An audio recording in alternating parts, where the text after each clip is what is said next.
स्वागत है दोस्तों हमारे इस न्यू इनिशिएटिव में। मेरा नाम रातुल कुमार है। मैं बेसिकली अभी प्रयास कर रहा हूँ कि जो भी 71वीं मेंस बच्चे देने जा रहे हैं उसमें जितना हद तक योगदान हम लोग कर सकते हैं, जिससे कि जो भी स्टूडेंट्स मेंस दे रहे हैं उनको एक कोहेरेंट कंटेंट मिल पाए। अभी मैंने भी बाज़ार में देखा है, बहुत सारी कॉपीज़ में देखा है। अभी 70वीं मेंस का जब रिज़ल्ट आ रहा था तो उसके पहले कॉपीज़ आए, तो सभी लोगों ने, बहुत सारे विद्यार्थियों ने कॉपी हमें भेजा। मैंने उसमें देखा कि लड़के मेहनत बहुत कर रहे हैं, मगर जो कंटेंट, जो एनरिच्ड कंटेंट चाहिए मेंस के लिए, वो लैकिंग है। कहीं पे डेटा लैकिंग है, कहीं पे पूरा वो स्ट्रक्चर्ड वे में जो कंटेंट प्रेजेंटेशन होना चाहिए वो लैकिंग है, कहीं पे वो टॉपिंग्स जो होना चाहिए वो लैकिंग है। तो इसलिए हमने और हमारी एक पूरी टीम है, हमारे फ्रेंड्स ने डिसाइड किया कि हम अब एक बेसिकली प्रोग्राम लॉन्च करेंगे, जिसमें कि अभी तो हमारा प्रयास है कि वो टॉपिक्स जिसके नोट्स अच्छे अवेलेबल नहीं हैं बाज़ार में और जिनमें बहुत ज़्यादा स्कोप है आगे क्वेश्चंस का, डाइवर्सिटी का, नए नए क्वेश्चन के आने का, उन टॉपिक्स को वीडियो के माध्यम से और इसके प्रॉपर नोट्स डॉक फॉर्मेट में, पीडीएफ फॉर्मेट में आपको हमारे टेलीग्राम चैनल पे उपलब्ध करा दिए जाएंगे। तो आज एग्रीकल्चर से शुरू करते हैं। ये हमारा पहला जो स्लाइड है, ये बेसिकली पूरा एग्रीकल्चर है। जो हमें पढ़ना है वो पूरा एग्रीकल्चर ही है। इसमें किसी भी खेती के लिए हमें क्या चाहिए होता है, आप सोचिए। सबसे पहले सोचिएगा तो हाँ भाई, कुछ लागत लगती है। फिर खेती हो जाने के बाद जब प्रोडक्शन होता है, प्रोडक्शन हो जाने के बाद उसका पोस्ट प्रोडक्शन होता है, कटनी होती है, उसका प्रोसेसिंग होता है। प्रोसेसिंग भी अलग अलग लेवल का होता है। एकदम प्राइमरी प्रोसेसिंग का मतलब हो गया कि अनाज कटा, उसको बोड़ा में भर दिया, वो एक प्राइमरी प्रोसेसिंग हो गया। सेकेंडरी प्रोसेसिंग हो गया कि जैसे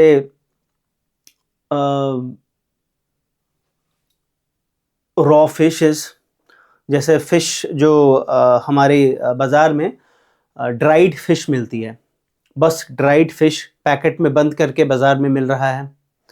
टर्शियरी प्रोसेसिंग हो गया कि हम आलू को पूरे तरीके से चिप्स बना के उसकी बढ़िया से पैकेजिंग करके through different MNCs directly consumer के पास पहुंचा रहे हैं। तो अलग अलग लेवल पे प्रोसेसिंग होता है, वो हम आगे बात करेंगे। सबसे पहले हम इनपुट्स को देखेंगे। इनपुट में ये विभिन्न इनपुट्स जो किसी भी एग्रीकल्चरल जॉब के लिए जरूरी है। सबसे पहला लैंड, दूसरा वाटर, तीसरा सीड्स, या आप ही सोच सकते हैं, चौथा फर्टिलाइजर पेस्टिसाइड, पांचवा लेबर, मशीनरी, कैपिटल, एनर्जी। इन इनपुट्स के बेसिस पे ही ये डिसाइड करता है कि हमारा जो क्रॉप है उसका ग्रोथ, उसका प्रोडक्शन, उसकी प्रोडक्टिविटी कैसी रहेगी। ये इनपुट से डिसाइड करते हैं। ये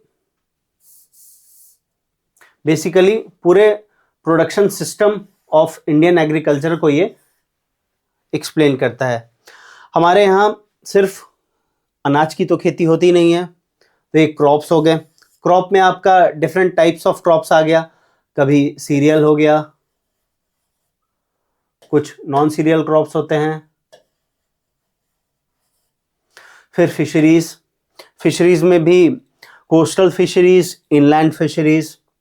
then you have agroforestry. Agroforestry can, अभी कह सकते हैं थोड़ा सा सोफिस्टिकेटेड वर्ड है, मगर अब ये बहुत ज़्यादा फैल रहा है धीरे धीरे।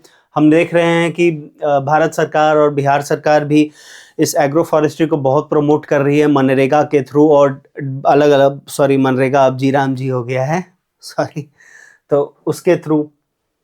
फिर हॉर्टिकल्चर। हॉर्टिकल्चर का सबसे खास बात क्या है कि अगर आप कृषि से किसी एक यूनिट ऑफ लैंड से जितना कमा रहे हैं, अगर आप नॉर्मल क्रॉप से किसी यूनिट ऑफ लैंड से एक्स कमा रहे हैं, तो आप उसी यूनिट ऑफ लैंड में हॉर्टिकल्चर करके 9x कमाइएगा। This is the magnitude of difference I am telling you. तो हमने देखा हॉर्टिकल्चर में बहुत ज़्यादा अभी सरकार इसको प्रमोट कर रही है, क्योंकि बेसिकली जो हमें किसानों की आय दोगुनी करनी है, उसके लिए one of the most important component है हॉर्टिकल्चर। अभी मैंने बताया कि x अगर इनकम क्रॉप से है तो उसी यूनिट ऑफ लैंड में 9x इनकम हॉर्टिकल्चर से है। This is very important. And ये कहते हैं ना, topping, icing on the cake, livestock. India में ऐसे भी मिक्स्ड फार्मिंग का कल्चर है। This might seem to be a sophisticated term अभी के समय में, मिक्स्ड फार्मिंग, मगर मिक्स्ड फार्मिंग जो है वो इंडिया के कल्चर का पार्ट है। आप हमने सुना है अघन्य, गाय को ऋग्वेद में अघन्य कहा गया है। क्यों? क्योंकि गाय was considered to be one of the most important assets during Rigvedic period. इतना पुराना इतिहास है हमारे यहाँ मिक्स्ड फार्मिंग का।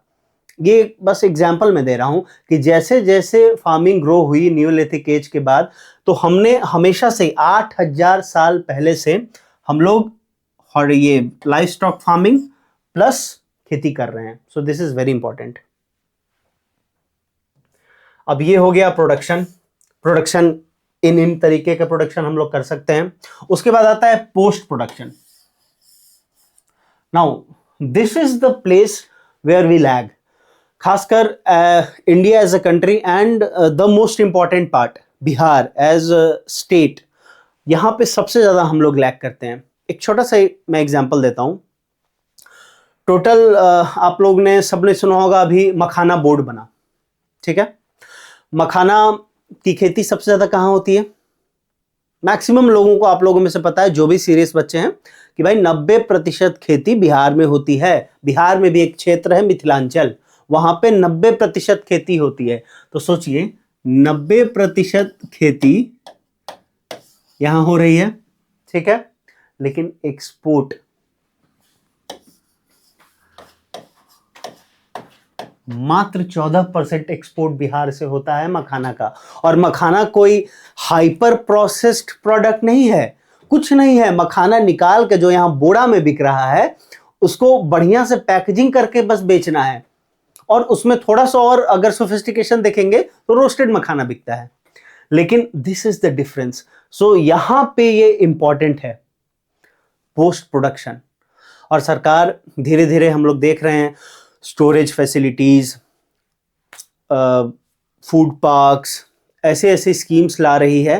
प्रोडक्शन लिंक्ड इंसेंटिव स्कीम में अभी हमने देखा है कि मेगा फूड पार्क्स को इंक्लूड किया गया है, जो भारत सरकार की महत्वाकांक्षी योजना है। तो this is the importance of this post production. यहाँ पे देखिए किस किस तरीके के एलिमेंट्स इन्वॉल्व हैं। Number 1 food processing, number 2 storage, number 3 transport, number 4 marketing, number 5 export. और ये एक सिलसिलेवार ढंग से दिया गया है ताकि आप इसको याद करने में भी आप लोग को सुगमता हो। सोचिए, सबसे पहले किसी भी एग्रीकल्चरल प्रोड्यूस का हम फूड प्रोसेसिंग करेंगे ना, उसको प्रोसेस करेंगे जिससे कि उसकी वैल्यू बढ़ सके। प्रोसेस करने के बाद क्या करेंगे? उसको स्टोर करेंगे। Storage is important. स्टोर करने के बाद क्या करेंगे? बाजार तक ले जाना है तो ट्रांसपोर्टेशन की आवश्यकता पड़ेगी, ट्रांसपोर्ट करेंगे। ट्रांसपोर्ट तो हम लोग कर लेंगे, बेचेंगे कहाँ? मार्केटिंग की आवश्यकता पड़ेगी। उसी में हमारी मंडीज और एपीएमसीज का रोल सामने आता है। और ये सब हो जाने के बाद डोमेस्टिक डिमांड तो एक सीमित थी है ना भाई, दुनिया बहुत बड़ा है। तो इफ वी वांट कि एग्रीकल्चर जो है वो भारत का डंका पूरे विश्व में बजाए और हम सही मायने में विश्व गुरु बन पाए, तो बहुत आवश्यक है कि exports.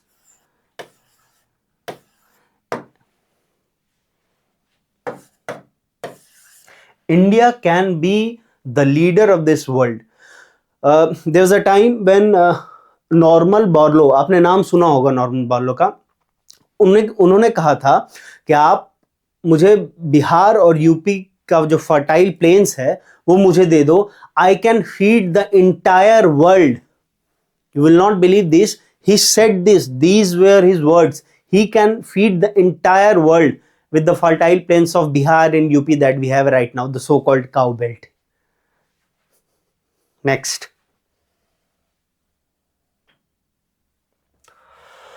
Now we come to the significance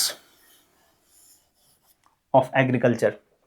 Why is agriculture so important in India? ऐसा क्या है खेती में कि भारत को कृषि प्रधान देश कहा जाता है और सारा कुछ कर लिया गया, मगर अल्टीमेटली ये समझ में आया भारत सरकार को और सबको कि जब तक किसानों की आय दोगुनी नहीं होगी तब तक हम एक जो इस अमृत काल में एक जो विकसित भारत का लक्ष्य है जो 2027 तक हमें प्राप्त करना है वो नहीं संभव है।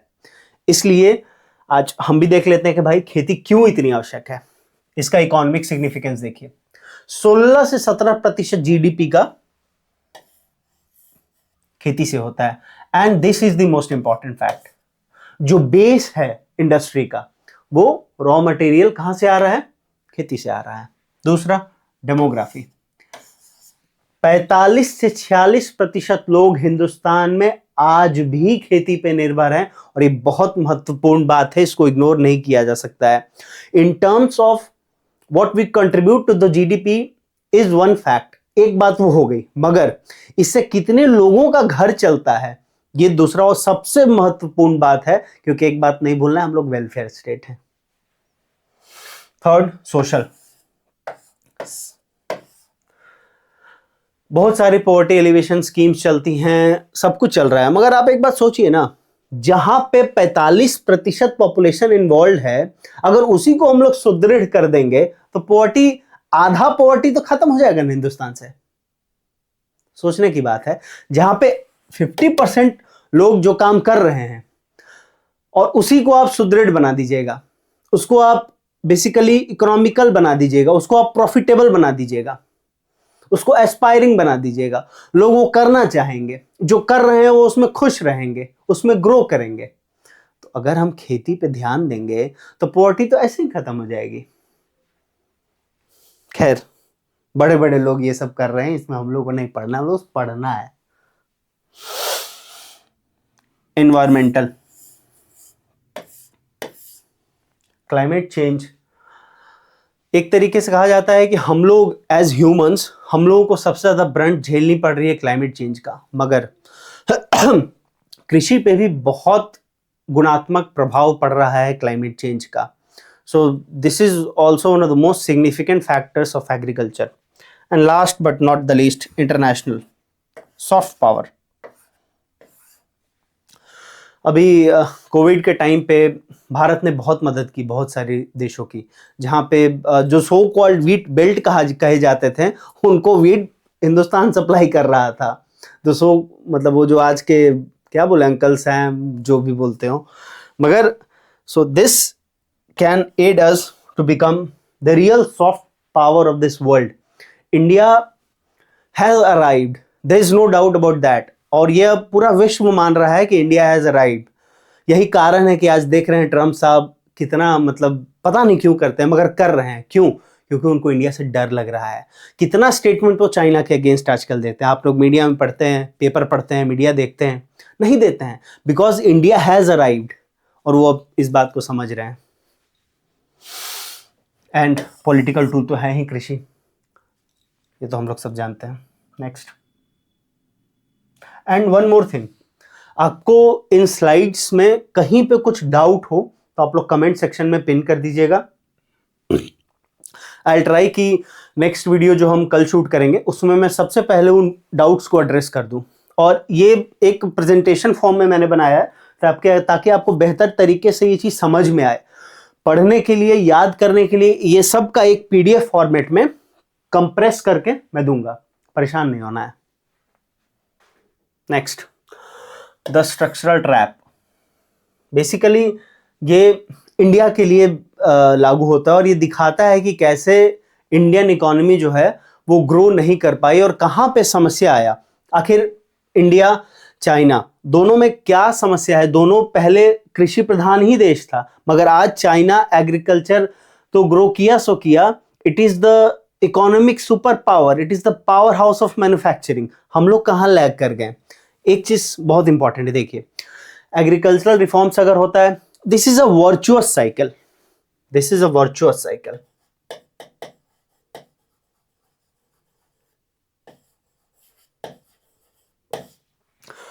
एग्रीकल्चरल रिफॉर्म्स का होगा तो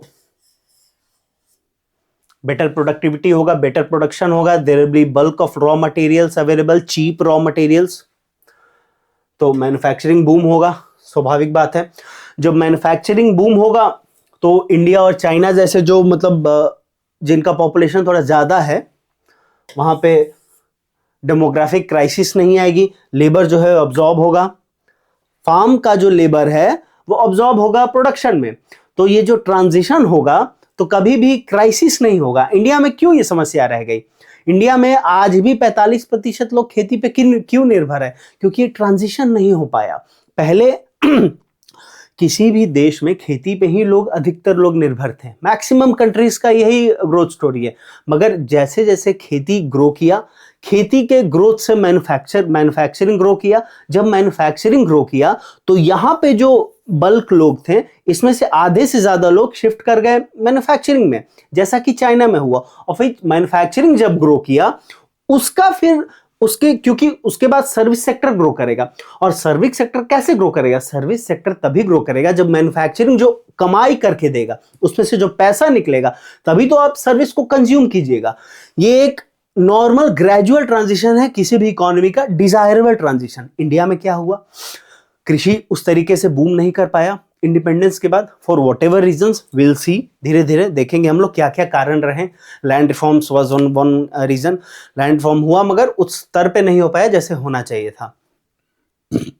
तो कृषि नहीं बूम किया, जब कृषि बूम नहीं किया तो उससे बहुत ज्यादा एग्रीकल्चरल सरप्लस प्रोड्यूस नहीं हुआ, जब सरप्लस प्रोड्यूस नहीं हुआ तो मैन्युफैक्चरिंग ग्रो नहीं हुआ, जब मैन्युफैक्चरिंग ग्रो ही नहीं हुआ तो यहाँ का जो सरप्लस लेबर था वो मैन्युफैक्चरिंग में कैसे जाएगा? और जब मैन्युफैक्चरिंग में जाएगा ही नहीं तो ये स्मूथ ट्रांजिशन नहीं होगा। बट जैसे जैसे हमने एफडीआई को अलाउ किया और लिबरलाइजेशन किया 90s के बाद, तो सर्विस सेक्टर ग्रो किया, तो क्या हुआ? एग्रीकल्चर तो उतना ग्रो नहीं कर पाया, मैन्युफैक्चरिंग ऑब्वियसली डॉर्फ रह गया और सर्विस अचानक ग्रो कर गया। सो ये इंडिया और चाइना में यही डिफरेंस है, यही स्लाइड के माध्यम से मैंने समझाने का प्रयास किया है। This is the structural transformation of an economy. अब यहां पे देखिए, यहां पे क्या हुआ?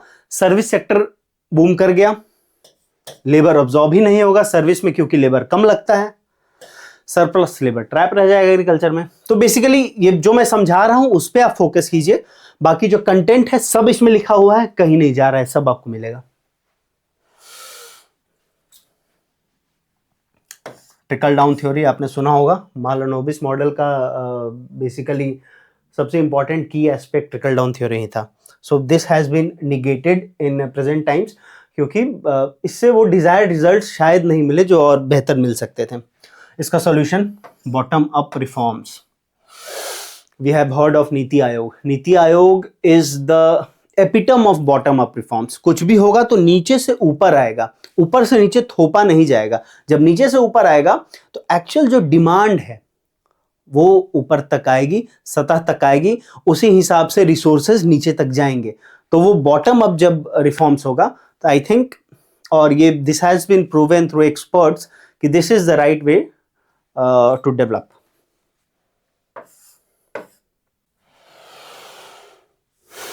Now land reforms. अभी तक इसके पहले हम जो डिस्कस कर रहे थे वो एक ओवरऑल एग्रीकल्चर और एग्रीकल्चरल ग्रोथ स्टोरी इंडिया का था। उसमें जब आपको नोट्स मिलेंगे उसमें प्रॉपर मैंने वे फॉरवर्ड भी बनाया हुआ है प्रोडक्शन स्टेज के लिए, पोस्ट प्रोडक्शन स्टेज के लिए, वो आप देख सकते हैं। वो बहुत एक्रोनिम के साथ बनाया गया है ताकि वो आपको याद रहे और आप सीधे उसको एग्जाम में रेप्लिकेट कर पाएं। Land reforms. लैंड रिफॉर्म्स हमारे यहाँ अलग अलग फेजेस में हुआ है। सबसे पहला फेज 1 1950 से 1972 के बीच में, इसमें जमींदारी उन्मूलन कानून आया, टेनेंसी रिफॉर्म्स हुए, लैंड सीलिंग हुआ। फेज 2 में क्या हुआ 1972 से 1985 के बीच में? सबसे महत्वपूर्ण है ग्रीन रेवोल्यूशन। ग्रीन रेवोल्यूशन का एक्सपेंशन हुआ और there was further consolidation of holdings. Phase 3 1985 से 1995 के बीच में हुआ। इसको आप पर से लैंड रिफॉर्म्स नहीं कह सकते हैं, मगर ये एक तरीके का बहुत इंपॉर्टेंट फैक्टर बना फर्दर लैंड कंसोलिडेशन के लिए और लैंड इंप्रूवमेंट के लिए, जैसे watershed development programme, drought prone area development programme, और उसके बाद फेज 4 जो अभी तक चल रहा है, land digitisation, conclusive titling, land leasing markets. यहाँ पे एक बहुत इंपॉर्टेंट पॉइंट है, डिजिटल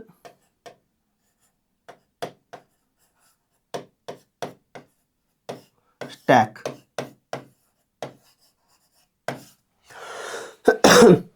एक यूनिफाइड डिजिटल स्टैक हम लोग बना रहे हैं। गवर्नमेंट ऑफ इंडिया, अभी गवर्नमेंट ऑफ बिहार का भी इस पे बहुत ज़्यादा फोकस है। अभी आपने सुना होगा फार्मर रजिस्ट्री चल रहा है। वो फार्मर रजिस्ट्री और कुछ नहीं है, एक यूनिफाइड एग्रीकल्चरल स्टैक बनाने की तैयारी है, जिससे कि हम लोग लैंड रिकॉर्ड्स को, फिर जो भी हम लोग पेस्टिसाइड्स और फर्टिलाइजर लेते हैं उसको, वो सब चीज़ को लिंक कर दिया जाएगा आपके लैंड रिकॉर्ड से, ताकि जैसे लीकेज भी कम हो जाएगा, लैंड रिकॉर्ड्स डिजिटाइज हो जाएंगे। फिर बहुत सारा जो लीकेज है, अभी भी पीएम किसान में भी लीकेज कहा जाता है, जो भारत सरकार 6,000 रुपए देती है 2,000 की 3 इंस्टॉलमेंट्स में, वो भी कम हो जाएगा। तो this is one of the most important land reforms अभी के समय के हिसाब से। और ये तो आपको पता ही होगा, article 39B and 39C, this is the constitutional fundamental basis of land reforms in India.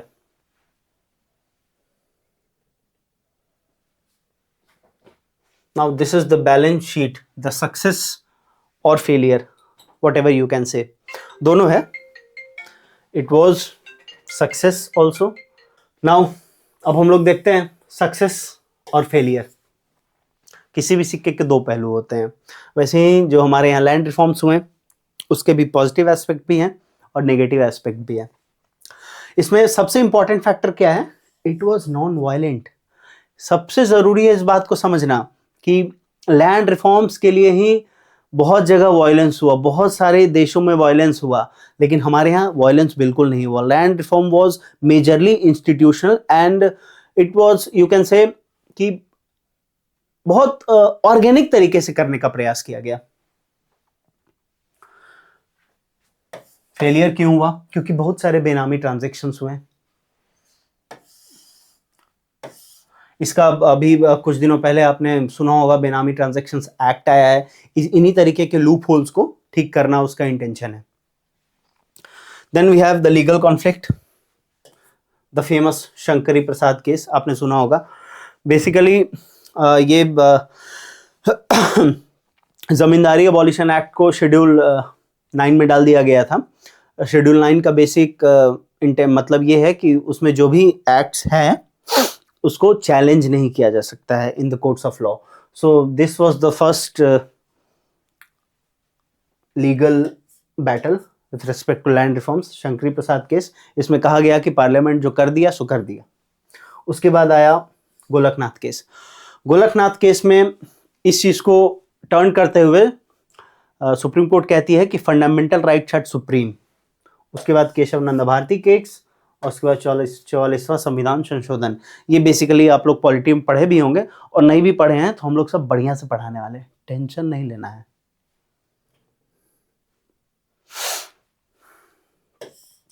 Crisis and solution.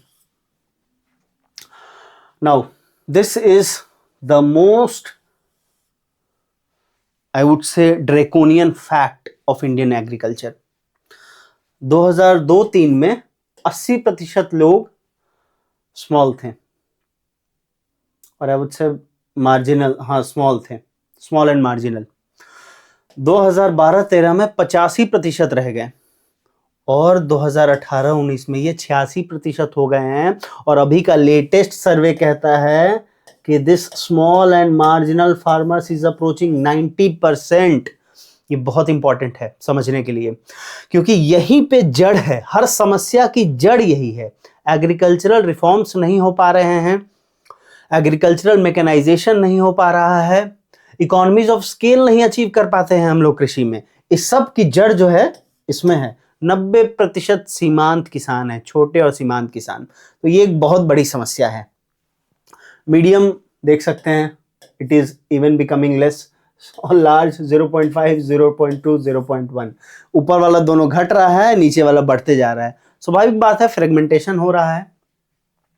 और हाँ, ये देखना है इस तरीके का जो मैंने बना के दिया है, इसी तरीके का बार ग्राफ आपको जरूर बनाना है। अगर 7 नंबर का भी क्वेश्चन है तो छोटा सा बार ग्राफ बना देना है उसमें। ये आपका +1 है भाई साहब, ये आप समझ लीजिए। अगर ये 7 नंबर का क्वेश्चन है, बाकी लोगों को अगर 3 मिल रहा है तो आपको 4 पक्का मिलेगा, 4.5 मिल सकता है, 3.5 नहीं होगा। तो इस तरीके का जो भी नोट्स में भी रहेगा और जो भी स्लाइड में है, इसको इस्तेमाल करना है। और इस्तेमाल करने की अभी से प्रैक्टिस करनी होगी। ये सोचिएगा कि आज बैठ के ऐसे पीछे लदे हुए हैं कुर्सी पे, देख रहे हैं सिनेमा चल रहा है, उससे कुछ नहीं होना है। आपको मेहनत करना पड़ेगा। ये जो भी इसमें फिगर है, डेटा है, उसको प्रैक्टिस करना पड़ेगा। You can do one thing, एक शीट बना लीजिए, उसमें सारा कुछ को लिख लीजिए और उसको डेली सोने के पहले एक बार रिवाइज करके सोइए, आपके लिए ठीक रहेगा। Now modern reforms. अभी model land leasing act, leasing को लीगलाइज करने के लिए एग्री स्टैक जो मैंने अभी आपको समझाया, उसमें एक यूनिक फार्मर आईडी जनरेट हो रहा है। आप में से जिनमें कराया होगा उन्होंने देखा होगा, एक तो केवाईसी करता है ऑपरेटर केवाईसी करता है, उसके बाद एक यूनिक फार्मर आईडी जनरेट होता है जो आपको दिया जाता है। नहीं कराए तो करा लीजिए, अभी चल रहा है। कंक्लूसिव टाइटलिंग, जो भी हमारे यहाँ लिटिगेशन है उसमें एक एनसीआरबी का डेटा कहता है कि खासकर बिहार और उत्तर प्रदेश में जो भी डिस्प्यूट्स हैं, जो भी वाद चल रहे हैं, उसमें 30% से ज्यादा वाद जो हैं वो लैंड डिस्प्यूट से रिलेटेड हैं। और इसके कारण भी बहुत सारे मर्डर हो जाते हैं, देखते हैं हम लोग।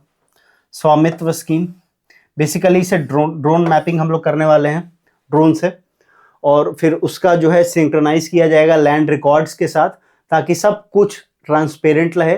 लड़ाई झगड़ा खत्म, बढ़िया से रहो, आराम से खाओ पियो सुतो।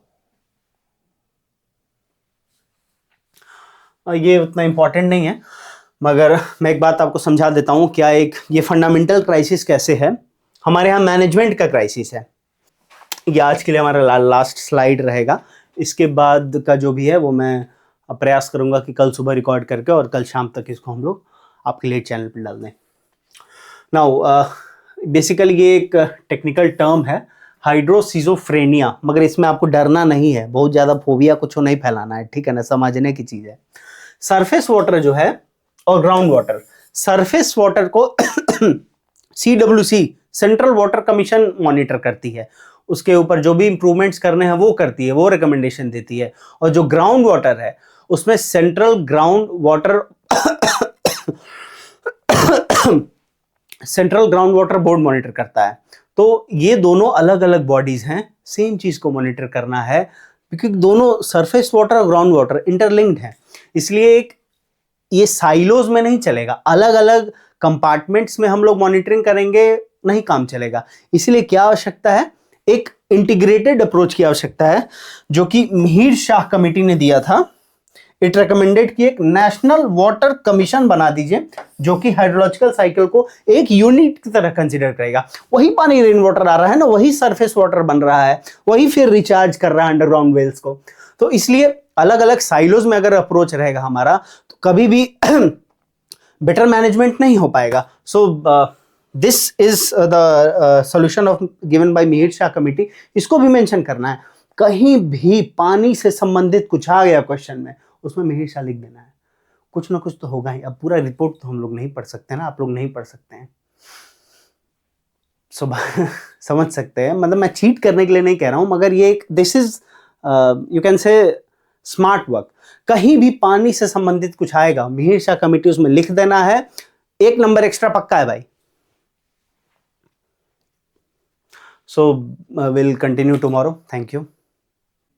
स्वागत है दोस्तों हमारे इस GS मेन सीरीज इनिशिएटिव में। आज हम लोग फिर से कल के जो स्लाइड्स बचे हुए थे उसको आज कंप्लीट करने का प्रयास करेंगे एग्रीकल्चर में। और एक डिस्क्लेमर मैं पहले देना चाहूँगा कि दिस इज़ नॉट इट। इसके बाद 2 और प्रेजेंटेशंस मैंने तैयार किए हैं सिर्फ एग्रीकल्चर के लिए, और फिर उसके बाद एक प्रेजेंटेशन लास्ट में छोटा सा लगेगा, वो बिहार स्पेसिफिक रहेगा, उसमें बिहार स्पेसिफिक डेटा रहेगा। उसको डिले करने का कारण बस ये है कि मैंने अभी तक इस साल का इकोनॉमिक सर्वे पढ़ा नहीं है। इस बार का जो बिहार सरकार का इकोनॉमिक सर्वे बजट जो भी आता है डॉक्यूमेंट, उसको एक बार एनालाइज करूँगा, उसके जो भी रेलेवेंट फैक्ट्स है उसको अपने डेटा शीट में ऐड करने के बाद ही एक जो फाइनली कंडेंस्ड मटेरियल है चाहता हूँ वो आपके सामने दिया जाए। तो ये मोटा मोटी 3 और वीडियो आएंगे एग्रीकल्चर के लिए, और एक कंबाइंड नोट्स आपको दे दिया जाएगा। हमारे टेलीग्राम चैनल पे आप जुड़ सकते हैं। तो शुरू करते हैं। The vicious cycle, this is a term. इसको कभी भी एक और खास बात समझ लीजिए, आंसर राइटिंग करते वक्त कई बार अगर कुछ भी अट्रैक्टिव नहीं मिल रहा है उस आंसर में लिखने के लिए, तो नेगेटिव चीज के लिए विशियस साइकिल लिख दीजिए, और कुछ भी पॉजिटिव चीज है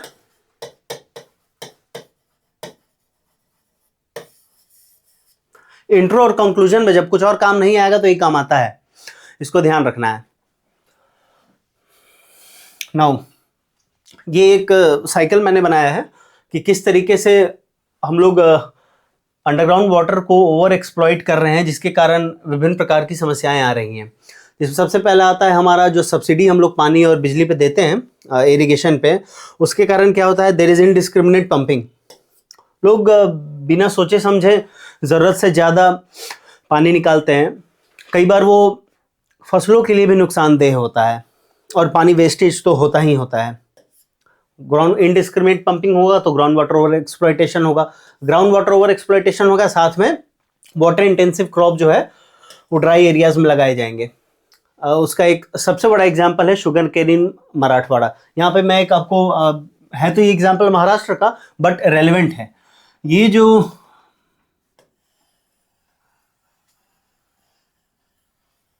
ये महाराष्ट्र है हमारा, ये है हमारा वेस्टर्न घाट्स, ठीक है।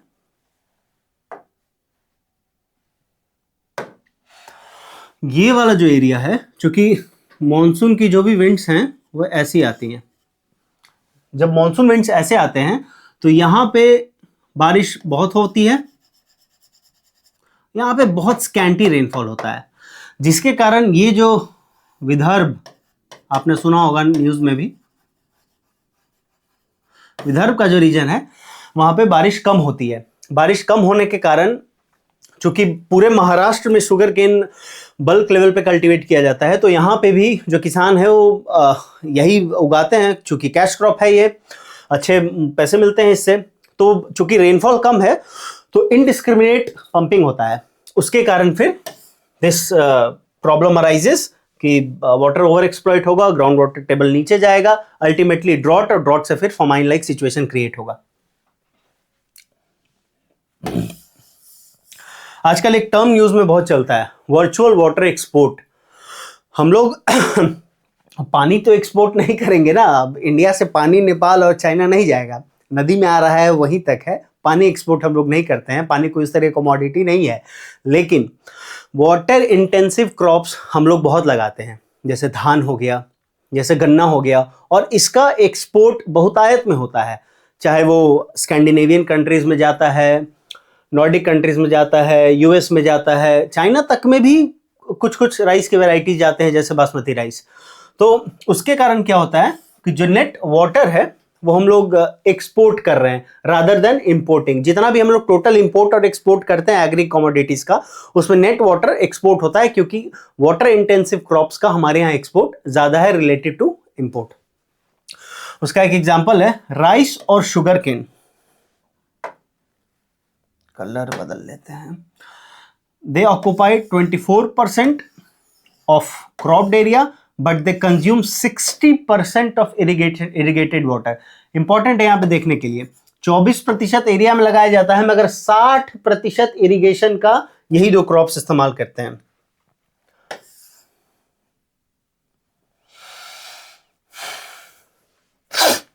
This is a graphic representation. एक टर्म है यहाँ पे, इरिगेशन पोटेंशियल क्रिएटेड और इरिगेशन पोटेंशियल यूटिलाइज्ड। इसमें एक गैप है। इसी गैप को भरने के लिए भारत सरकार एक प्रोग्राम लाई जिसको कहते हैं command area development programme. Irrigation potential create तो हो रहा है, but it is not being utilised in the way it should be. इसका समाधान क्या है? Participatory irrigation management.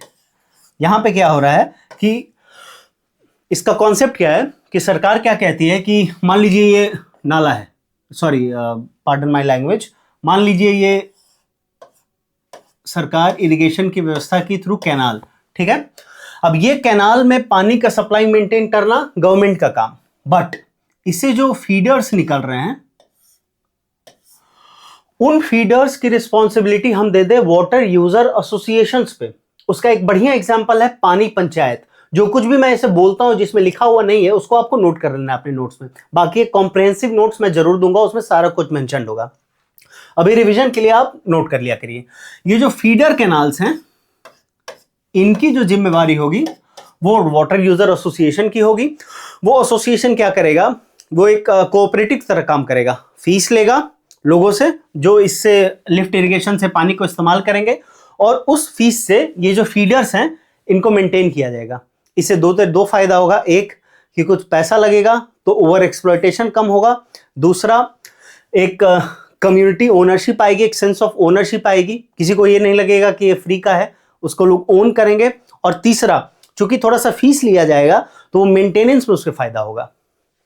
This is the entire concept of participatory irrigation management. एक बात और मैं यहाँ पे बीच में कहना चाहूंगा, ये ट्रेंड नहीं है बीपीएससी के मेंस का कोचिंग का, ये ट्रेंड नहीं है इस तरीके से कॉन्सेप्ट समझाना। हर लोग क्या करता है, मैक्सिमम लोग मैंने देखा है, बहुत अच्छे अच्छे टीचर्स हैं, मैं उनको कोई क्रिटिसाइज नहीं कर रहा हूं, मगर मेरा जो टेक है वो मैं बता रहा हूं।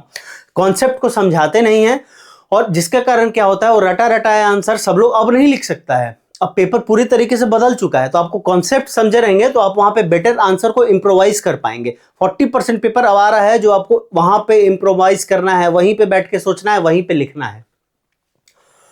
Now this is national water framework bill. पानी से संबंधित, जल से संबंधित कोई भी क्वेश्चन आता है वहां पे ये आपको मेंशन करना ही करना है, जैसे भी हो घुसा घुमा के लिख देना है। नेशनल वाटर फ्रेमवर्क बिल, उसके 3 ऑब्जेक्टिव्स हैं, एक स्वच्छ किनारा, एक अविरल धारा, एक निर्मल धारा। एक इसको क्या करना है, छोटा सा एक ट्रायंगल बना देना है, यहां पे लिख देना है, यहां पे लिख देना है national water framework bill. This is simply +1। जो आपको क्वेश्चन में 3 नंबर मिलना है, इसे 4 मिलेगा, कमिटमेंट है इस बात की। नाउ वाटर यूज एफिशिएंसी, यहां पे एक डेटा है, टोटल जो हमारा रेन क्रॉप्ड एरिया है उसका 52% जो है वो रेनफेड है, वर्षा पे आधारित। माइक्रो इरिगेशन 40% पानी को बचाता है, प्रोडक्टिविटी बढ़ाता है 45% से, और यहां पे अशोक दलवाई पैनल ने कहा है कि this increases income by 15 to 20%।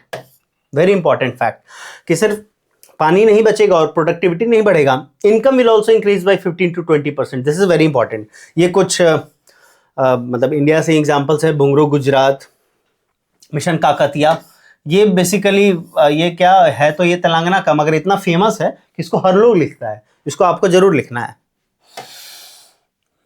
ये बेसिकली ये दिखा रहा है किस तरीके से एक्विफर रिचार्ज होता है, ये डायग्रामेटिक रिप्रेजेंटेशन है उसका। नाउ यहाँ पे मैंने कुछ फैक्ट्स लिख रखे हैं, ये प्रेजेंटेशन का पार्ट नहीं थे मगर बहुत इंपॉर्टेंट है। पर कैपिटा वाटर अवेलेबिलिटी 1951 में इंडिया में 5178, this is metre cube per person. 1951 में 5178 था, 2030 में it is expected to be 1544, and 2050 it is expected to be 1140। यहाँ पे एक बात गौर करने वाली है कि इट विल वाटर स्ट्रेस जो कहते हैं उसका एक टर्मिनोलॉजी सिर्फ रैंडमली इस्तेमाल नहीं होता है। अगर 1700 मीटर क्यूब प्रति पर्सन से वाटर का अवेलेबिलिटी कम हो चुका है तो वाटर स्ट्रेस रीजन कहलाएगा, और साथ ही अगर वो 1000 से कम हो गया तो वाटर स्कार्स हो गया। यहाँ पे एक बात बहुत गौर करने वाली होगी, आपने सुना होगा कि इजराइल बहुत फेमस है अपने वाटर मैनेजमेंट के लिए, इरिगेशन मैनेजमेंट के लिए, लेकिन वहाँ का पर कैपिटा वाटर अवेलेबिलिटी मैं आपको बताऊंगा तो आपको विश्वास नहीं होगा। आप गेस करिए, आप वो उतना गेस नहीं कर पाएगा कितना कम है वहाँ। इजराइल में per capita water availability is 250 metre cube per person. Just imagine, हम अभी 1544 पे पहुंचे हैं, इजराइल में 250 है, और फिर भी इतना बेहतर मैनेजमेंट है कि हम लोग टेक्नोलॉजी सीख रहे हैं। डीसैलिनाइजेशन हो गया, माइक्रो इरिगेशन हो गया, विभिन्न प्रकार के टेक्नोलॉजीज हैं। अब तो नैनो टेक तक इस्तेमाल हो रहा है इरिगेशन में। जस्ट इमेजिन, इसको आप प्लीज नोट कर लीजिएगा और इसको ऐसे एज इट इज उतार के आ जाना है। अगर एग्रीकल्चर का क्वेश्चन है, बेसिकली इसको फॉर्डर समझिए। अगर डायरेक्ट वाटर यूटिलिटी का क्वेश्चन आ गया, वाटर यूज एफिशिएंसी का क्वेश्चन आ गया, इरिगेशन पोटेंशियल का क्वेश्चन आ गया, तब तो लिखना ही लिखना है। नहीं भी आया तो एग्रीकल्चर का अगर ब्रॉड क्वेश्चन है, उसके कंस्ट्रेंट्स या चैलेंजेस कुछ इस तरह का क्वेश्चन है, ये लिख देना है। बहुत बढ़िया इंप्रेशन बनेगा एग्जामिनर पे। Next, input seeds. अभी तक हम इसके पहले एक इनपुट देख रहे थे वाटर, अब हम नेक्स्ट इनपुट देखेंगे seeds. Now seeds are called the genetic software of agriculture. ये बहुत इंपॉर्टेंट की टर्म है, इसको याद रखना है। अगर मान लीजिए जनरल क्वेश्चन भी आता है, आप इसको इस तरीके से लिख सकते हैं, the genetic software of agriculture. अगर इंट्रो में लिखेंगे तो this is +1। Ashok Dalwai panel यहां भी आ गया। Ashok Dalwai panel, this is a 3000 page report. I try to read it, मैं भी पूरा नहीं पढ़ पाया हूं। Seed is a critical input for enhancing productivity. This is according to Ashok Dalwai panel. ये as it is आप लिखिएगा with this name Ashok Dalwai, बहुत बढ़िया मार्क्स मिलेगा।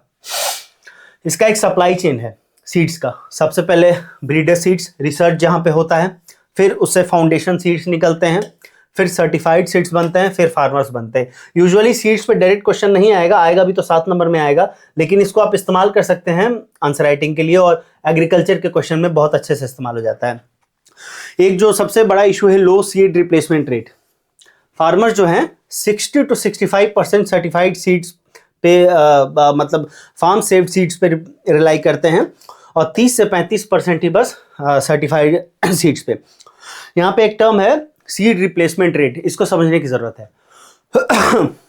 सीड रिप्लेसमेंट रेट क्या कहता है कि अगर हम किसी इंडस्ट्री से खरीदा हुआ सीड, जो कि मान लीजिए बहुत सारी टेक्नोलॉजीज को यूज करके उसको बनाया गया है, उस सीड को कोई कंपनी बेची, किसान उसको लगाया, इस साल फसल हुई, उससे जो सीड बचा, कई बार किसान क्या करते हैं कि जो फार्म सेव्ड सीड होता है उसी को फार्म सेव्ड सीड कहते हैं, उसी को फिर से प्रेफर करते हैं लगाना, क्योंकि उसमें एडिशनल कॉस्ट नहीं है, उसमें फिर से बीज खरीदना नहीं पड़ेगा। मगर कई बार क्या होता है कि एक बार फिर उसको एक बार और इस्तेमाल करेंगे, तो फिर जब प्रोडक्टिविटी घटने लगती है तो किसान फिर से जो बीज है वो चाहता है कि हाइब्रिड जो एकदम अभी का लेटेस्ट सीड है उसको खरीद के लाए।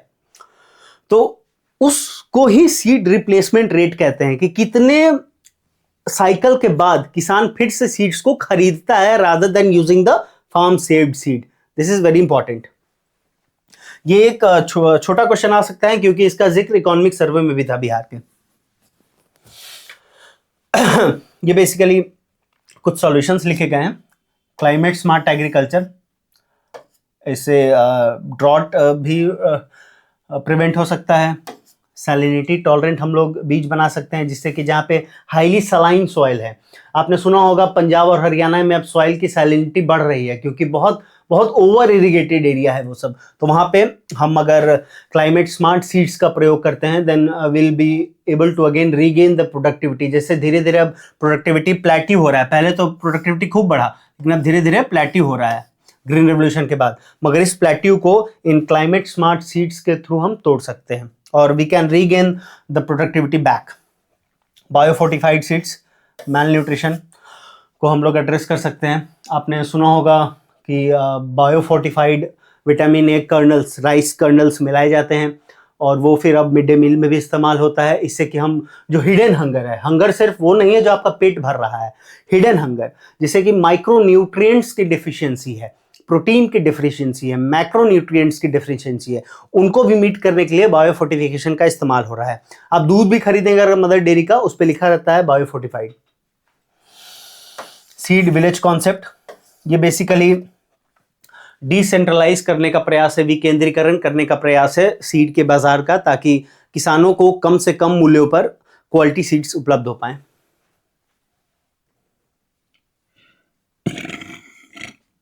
Now next input is fertiliser.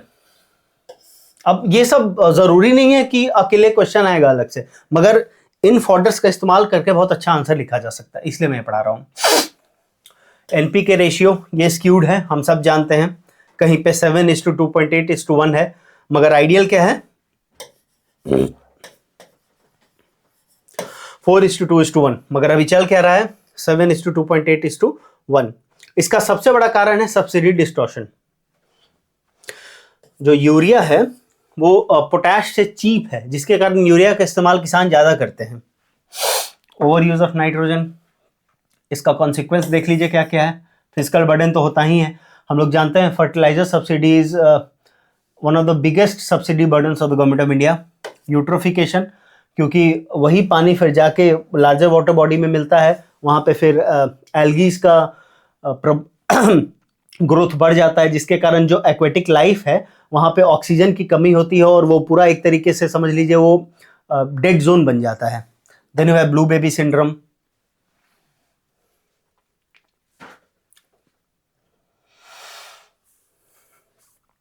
ये बेसिकली कहना चाह रहा है कि जो कन्वेंशनल यूरिया 45 किलोग्राम में करता है, वो नैनो यूरिया 500 ml में मात्र कर देता है। So this is the extent of efficiency, कितना अंतर एफिशिएंसी का, जो 45 किलोग्राम इतना बड़ा बोरा करेगा वो इतनी छोटी सी बॉटल कर देगी। तो यही टेक्नोलॉजी का कमाल है। इसी तरीके से हम हर जगह टेक्नोलॉजी का इस्तेमाल कर सकते हैं। Higher efficiency, lower logistics cost, prevents subsidy leakage. Then you have policy initiatives, क्या क्या इसके लिए हो रहा है। एक बहुत इंपॉर्टेंट इनिशिएटिव है पीएम प्रणाम। यहाँ पे मैं एक बात फिर से बता दूं, यहाँ पे मैंने जो सबसे इंपॉर्टेंट इनिशिएटिव है उसको लिखा है, जो आपको नोट्स मिलेगा उसमें पूरा एक्सपेंसिव कवरेज होगा, तो उसके लिए बिल्कुल भी परेशान नहीं होना है। यहाँ पे स्टेट्स को हम लोग इंसेंटिवाइज कर रहे हैं ताकि केमिकल यूजेस कम से कम किया जा सके। Now we move to pesticides. Pesticides का भी वही सीन है, ओवर यूज हो रहा है। ओवर यूज होने से बायो एक्यूमुलेशन हो रहा है। जब बायो एक्यूमुलेशन होगा तो इकोसिस्टम में अलग अलग लेवल्स ऑफ फूड चेन पे वो बायो मैग्निफिकेशन का रूप लेगा। Bio accumulation, bio magnification, toxics will rise up the food chain. अब इसके कारण एक्सपोर्ट रिजेक्शन होगा। कई बार आप एक टर्म सुनते हैं sanitary and phytosanitary measures, world trade organisation के संबंध में इसका इस्तेमाल किया जाता है। ये बेसिकली एग्रीकल्चरल, जो भी एग्रीकल्चरल एक्सपोर्ट्स होते हैं उस पर किसी भी देश का अधिकार है कि अगर वो एक तरीके से कह सकते हैं पूरी तरीके से स्वच्छ नहीं है तो कंट्री इन मेजर्स का इस्तेमाल करके उन एक्सपोर्ट्स को रोकती है। आजकल तो ये डिप्लोमेसी का एक टूल भी बन गया है। अभी कुछ सालों पहले आपने सुना होगा कि यहाँ से जो आम गए थे अल्फांसो मैंगोज, उसको यूरोपियन यूनियन ने रिजेक्ट कर दिया था कि इन्हीं सैनिटरी एंड फाइटोसैनिटरी मेजर्स का इस्तेमाल करके, क्योंकि वो एक अलग डिप्लोमेटिक गेम चल रहा था, वो किसी और दिन हम बात करेंगे। This is not our concern right now. इसका समाधान क्या है? Integrated pest management, biological controls का ज़्यादा इस्तेमाल करें, वनस्पति की chemical controls. Then you have ban on red level, जो हाईली टॉक्सिक पेस्टिसाइड्स है उन पर पूरी तरीके से बैन। और एक और अभी कुछ दिन पहले आप सुनोगे read the level awareness campaign चला था कि कुछ भी खरीदना है उसके पहले एक बार उसको पढ़ लेना है कि उसमें क्या केमिकल्स हैं। एक और चीज़ यहाँ पे मेंशन नहीं है, मैं आपको बता देता हूँ। भारत सरकार के जो स्टैंडिंग कमेटी है, स्टैंडिंग कमेटी ने ये रेकमेंड किया है कि जो भी हाईली टॉक्सिक पेस्टिसाइड्स हैं उसके साथ पीपीई किट बेचना मस्ट है, कंपलसरी है, ताकि जो भी किसान उसका इस्तेमाल करेगा किसानों को सबसे कम प्रभाव हो। क्योंकि किसान भोले होते हैं, वो सोचते हैं कि किसी तरीके से हमारा जो क्रॉप है, जो हमारा फसल है वो बचा रहे, मगर उसका कितना दुष्प्रभाव होता है उनके स्वास्थ्य पे कई बार वो नज़रअंदाज कर जाते हैं। तो this is a very good initiative, sell PPE kits along with pesticides. Now the goal, the final goal, doubling final agricultural income. यहाँ पे खास बात ये है कि ये होना था 2016 से 2022 के बीच में, मगर आप में से बहुत लोग कि घर में किसानी होती होगी, कितनों किसान की आय दोगुनी होगी ये तो आप जानते ही होंगे, बट ये सब नहीं बात करना है, कंट्रोवर्सी हो जाएगा। हो रहा है, सब बढ़िया हो रहा है, ठीक है। हम लोग को अपने एग्जाम से मतलब रखना है, ज़्यादा लोड नहीं लेना है।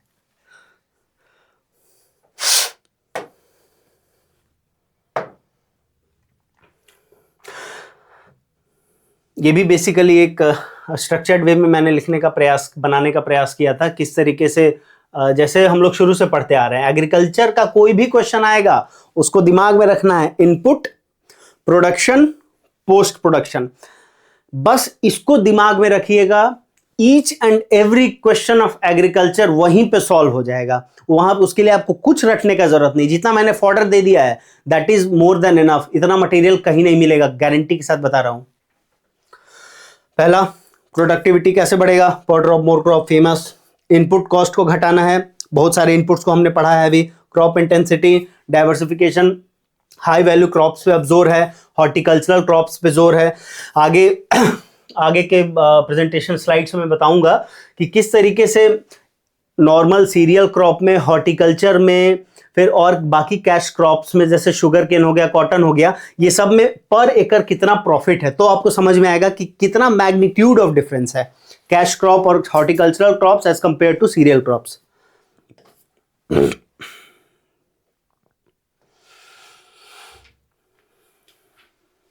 ये कुछ एग्जाम्पल्स हैं जो आप लिख सकते हैं बिहार के अलावा, बिहार के भी एग्जाम्पल्स मैं दूंगा।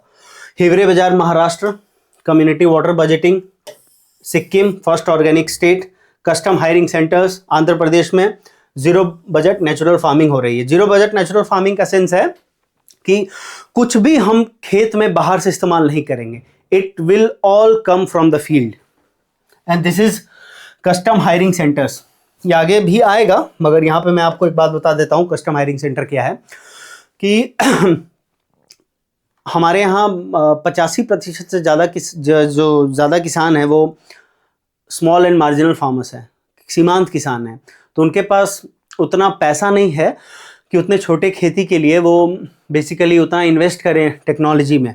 बड़े बड़े किसान तो कर लेते हैं, छोटे किसान नहीं कर पाते हैं। उसका एक समाधान, एक तरीके का कोऑपरेटाइजेशन आप कह सकते हैं कि कोऑपरेटिव टाइप का ही बना दिया गया है, कस्टम हायरिंग सेंटर बना दिया गया कि वहाँ पे जिला में एक जगह कस्टम हायरिंग सेंटर होगा, उसका कोऑर्डिनेशन होगा केवी किसे, किसान विकास, कृषि विकास केंद्र, सॉरी, तो इनका कोऑर्डिनेशन होगा। यहाँ पे बहुत सारे टूल्स होंगे, जिन किसानों को भी ये चाहिए यहाँ से किराए पे ले जाएंगे, इसको किराए पे करेंगे, वापस लाके यहाँ जमा करेंगे। इस तरीके से उनको खरीदने भी नहीं पड़ा और उनका इस्तेमाल भी हो गया। So this is a very novel initiative, बहुत बढ़िया इनिशिएटिव है ये कस्टम हायरिंग सेंटर्स। ये सब दिमाग में बैठा लेना है, एकदम रटने के लिए नहीं छोड़ना। रटने के लिए तो कंटेंट में बाद में दूंगा ही, और एक एक चीज को यहाँ रिवाइज कराऊंगा खड़ा होके, एक एक चीज पूरा वापस माइंड मैप से, सब कुछ याद रहना चाहिए। इतना मेहनत हो रहा है उसका फायदा होना चाहिए।